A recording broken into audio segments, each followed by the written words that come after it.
ସାତ ଚକୁଳି 14 ଚେଁ। ଦିନେ ପୂର୍ବେ ଗୋଟିଏ ଗାଁରେ ଜଣେ ବ୍ରାହ୍ମଣ ରହୁଥିଲା। ବ୍ରାହ୍ମଣ ଜଣକ ଗୋଟିଏ ଲୋକ। ତା ଘରେ ଆଉ କେହି ବି ନାହାନ୍ତି। ବ୍ରାହ୍ମଣ ପ୍ରତିଦିନ ନିଜର ନିତ୍ୟକର୍ମ ସାରି ଭିକ୍ଷା ମାଗିବାକୁ ଯାଏ। ଫେରୁ ଫେରୁ ସଞ୍ଜ ହୁଏ। ଖରା ବେଳର ଖାଇବା ତା ଘରେ ହୋଇଯାଏ। କେବେ କେବେ ଭିକ୍ଷା ଅଧିକ ମିଳିଯାଏ ତ କେବେ କମ୍। ଏମିତି ଏମିତି ସେ ତା ପେଟ ପୋଷେ। ଦିନେ ବ୍ରାହ୍ମଣ ଜଣକ ମନେ ମନେ ଚିନ୍ତା କଲା, ମୁଁ ତ ପାଠ ପଢ଼ିଛି, ଯାଉଛି ସହରକୁ ଯାଇ କିଛି କାମ ଧନ୍ଦା କରି ପେଟ ପୋଷିବି। ଏଠି ବାର ଦୁଆର ହୋଇ ଭିକ୍ଷା ମାଗିବାକୁ ଆଉ ଭଲ ଲାଗୁନି। ବ୍ରାହ୍ମଣ ଜଣକ ମନରେ ଏଇଆ ଭାବି ପରଦିନ ସହର ଅଭିମୁଖେ ବାହାରିଲା। ବାଟରେ ଯାଉଥାଏ, କିଛି ସମୟ ବିଶ୍ରାମ କରୁଥାଏ। ପୁଣି କିଛି ବାଟ ଯାଉଥାଏ, ଆଉ କିଛି ସମୟ ବିଶ୍ରାମ କରୁଥାଏ। ଏମିତି ଚାଲୁ ଚାଲୁ ସେ ଗୋଟିଏ ଗାଁ ପାଖରେ ଯାଇ ପହଞ୍ଚିଲା। ସେତେବେଳକୁ ମୁହଁ ସଞ୍ଜ ହେବାକୁ ବସିଲା। ବ୍ରାହ୍ମଣ ଜଣକ ମନରେ ଭାବିଲା, ନା ଆଉ ଯାଇ ହବନି। ଆଜି ରାତିକ ମୁଁ ଏଇଠି କାଟିଦେବି। ପରଦିନ ପୁଣି ସହର ଅଭିମୁଖେ ବାହାରିବି। ଏଇଆ ଭାବି ସେ ଜଣଙ୍କ ଘର ପିଣ୍ଡାରେ ଯାଇ ବସିଲା। ସେତେବେଳକୁ ବ୍ରାହ୍ମଣକୁ ଭାରି ଭୋକ ହେଲାଣି। ଦିନ ବେଳେ ହୋଇଥିଲେ ଖାଇବାର ବ୍ୟବସ୍ଥା ହୋଇଯାଇଥାଏ, ହେଲେ ସଞ୍ଜ ବେଳ କାହାକୁ ସେ ଯାଇ କହିବ? ସେ ଭୋକରେ ସକାଳ ହେବାକୁ ଅପେକ୍ଷା କରି ରହିଲା। ଠିକ୍ ସେତିକି ବେଳେ ବ୍ରାହ୍ମଣ ଜଣକ 14ଟି ଚେଁ ଶୁଣିବାକୁ ପାଇଲା। ତାହା ହେଲା ଚକୁଳି ପିଠାର ଶବ୍ଦ। ସେ ଯେଉଁ ଘର ପିଣ୍ଡାରେ ବସିଥିଲା, ସେହି ଘରେ ଏହି ଚକୁଳି ପିଠା ତିଆରି ହେଉଥିଲା।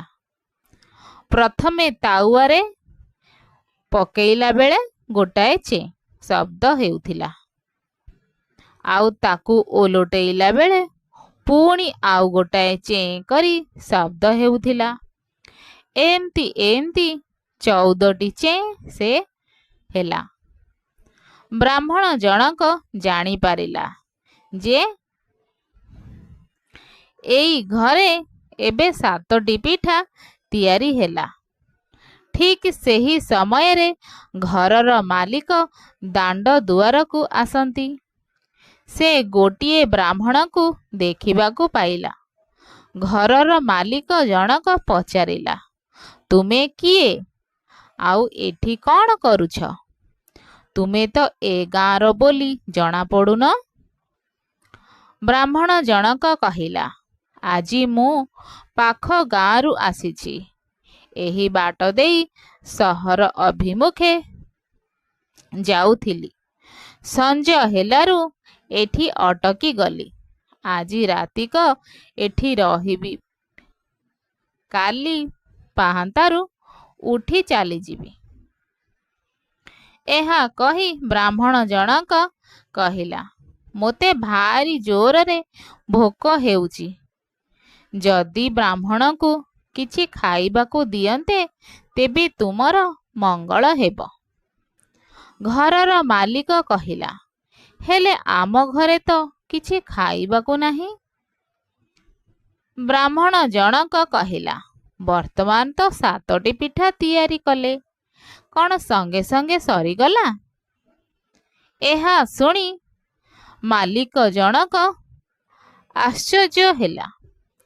ଏ ବ୍ରାହ୍ମଣ କେମିତି ଜାଣିଲା ଯେ ଆମ ଘରେ ଅଛି ପିଠା? ଏହି ବ୍ରାହ୍ମଣ ଜଣକ ନିଶ୍ଚିତ ସର୍ବଜ୍ଞ। ସେ ସବୁ କିଛି ଜାଣିପାରୁଛନ୍ତି। ତାପରେ ସେ ଘର ଭିତରକୁ ଯାଇ ଗୋଟାଏ ଥର ପିଠା ନେଇ ବ୍ରାହ୍ମଣ ଜଣକୁ ଦେଲା। ବ୍ରାହ୍ମଣ ମହା ଆନନ୍ଦରେ ଖାଇଲା। ତାପରେ ଘରର ମାଲିକ ଜଣକ ସାହି ପଡ଼ିଶାରେ ଏ କଥା ଯାଇ କହିଲା। ସଙ୍ଗେ ସଙ୍ଗେ ସାହି ପଡ଼ିଶାରୁ ଲୋକ ଆସି ରୁଣ୍ଡ ହେଲେ। ସେଥି ମଧ୍ୟରୁ ଜଣେ କହି ଉଠିଲା, ହେ ପଣ୍ଡିତ ମହାଶୟ, ଆପଣ ତ ସର୍ବଜ୍ଞ, ଆପଣଙ୍କୁ ସବୁ କଥା ଜାଣିପାରୁଛନ୍ତି। ଦୟାକରି ମୋ ଲଙ୍ଗଳ ଫାଳଟି କେଉଁଠି ହଜି ଯାଇଛି ମୋତେ କୁହନ୍ତୁ। ବ୍ରାହ୍ମଣ ଜଣକ ତ ପ୍ରକୃତରେ କିଛି ବି ଜାଣିନି। ସେ ତ ଗୋଟେ ସାଧାରଣ ଜ୍ଞାନ ହିସାବରେ ତାଙ୍କ ଘରେ 7ଟି ପିଠା ହେଉଛି ବୋଲି କହିଦେଲା। ହେଲେ ଏ କଥା କେମିତି କହିବ? ତଥାପି ସେ ନିଜ ବିଷୟରେ କିଛି ବି ନ ଜଣାଇ କହିଲା, ହଉ, ତୁମେ କାଲିକି ଆସ। ଆଉ ତୁମ ଚାଷ ଜମିଟା କେଉଁଠି ଅଛି ମୋତେ କହି ଦେଇ ଯାଅ। ମୁଁ କାଲି ସକାଳେ ତୁମ ଲଙ୍ଗଳ ଫାଳଟି କେଉଁଠି ଅଛି କହିବି। ଚାଷୀ ଜଣକ ବ୍ରାହ୍ମଣକୁ ତାର ଜମି ଦେଖାଇ ସେଠାରୁ ଚାଲିଗଲା।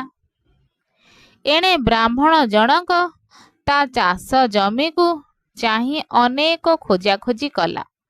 ଶେଷରେ ଚାଷୀର ଲଙ୍ଗଳ ଫାଳଟି ତା ଜମିର ଗୋଟିଏ କୋଣରେ ରଖିଦେଇ ଆସିଲା।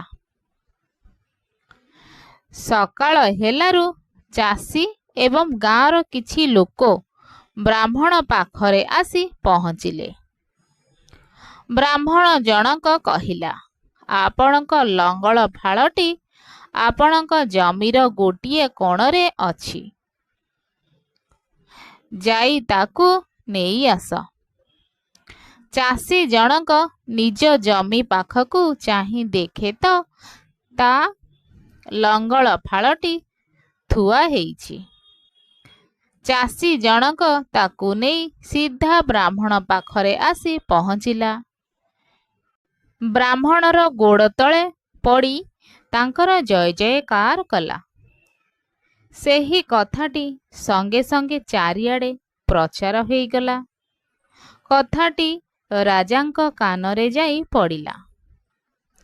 ଜଣେ ବ୍ରାହ୍ମଣ ଅଛନ୍ତି, ସେ ଭାଗ୍ୟ ଭବିଷ୍ୟ ସବୁ କିଛି ଜାଣିପାରୁଛନ୍ତି।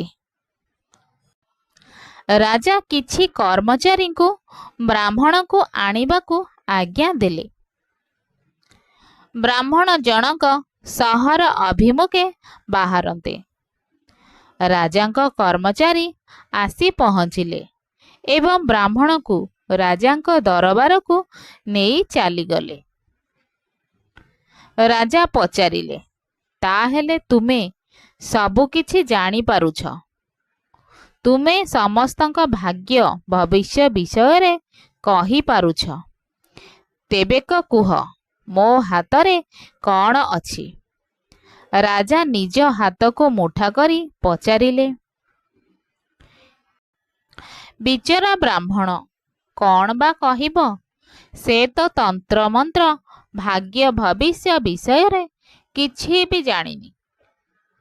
ଯଦି ପ୍ରଥମରୁ ସତ କ'ଣ ବୋଲି ଲୋକଙ୍କୁ ଜଣେଇ ଦେଇଥାନ୍ତା, ତେବେ ହୁଏତ କଥା ଏତେ ଆଗକୁ ନ ଯାଇଥାନ୍ତା।